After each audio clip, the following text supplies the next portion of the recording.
Okay guys, for the sky, for the northern lights, you guys are gonna be using chalk pastels. You can see I have them right here. They're fluorescents, and I separated them into warm and cool colors for you, okay?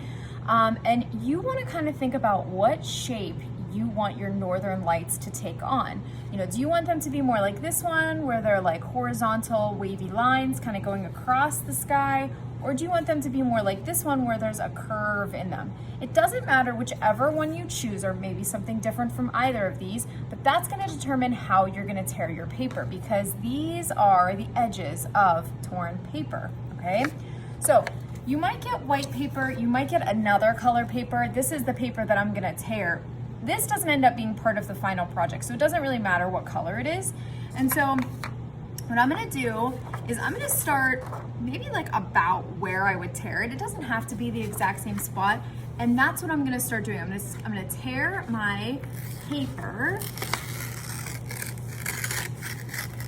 So I'm gonna pull it this way, pull it up, pull it down, pull it right, pull it left to create those waves in it. Okay, and I think that that looks really good. It's like a really good start. So I could position it this way. Maybe I'll do that. I think that that looks really nice. So what I'm gonna do is I'm gonna take my chalk pastels and I'm gonna color along the edge of this. So it is totally up to you what colors you wanna use. I think for this one, I'm gonna start with pink and orange. So I'm gonna color a little section of color of orange and then a section of pink. You can use just one color. The northern lights are usually like multiple colors, but you know, this is your artwork, so it doesn't have to be necessarily super realistic. Okay, so now that I have that chalk pastel and it's just along the edge, I'm gonna set it where I want it to go. So I want it to go like right above the tree line. And I'm gonna line it up so that the edges are matched up with the edge of my piece of paper. And I'm gonna take my finger and I am going to kind of go straight up, and I'm gonna blend off the edge of the pastel. And I'm trying to get the dust of the pastel blended onto my black paper. Okay, so I did that. Now I'm gonna lift this up and you can see I have the first layer of my northern lights.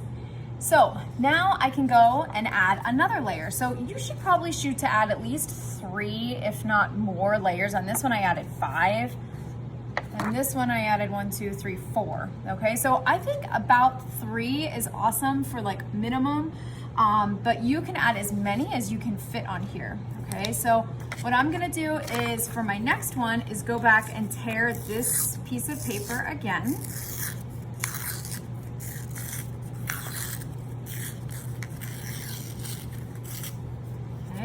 And I can choose to use the same colors if I want, or if I want to switch to different colors.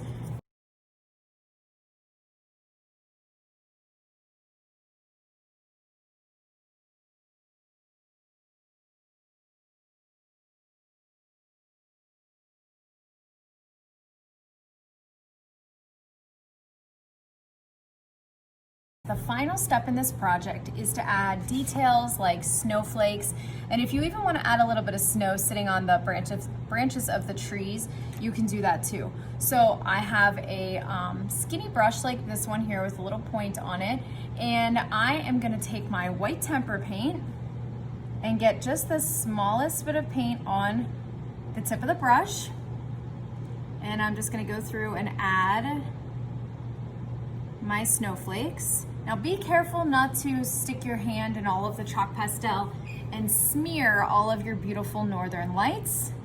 And then, like I said, if you wanted to add a few like brush strokes of snow sitting on top of your trees, you could do that, but you don't have to. It kind of depends on if you like that look or not.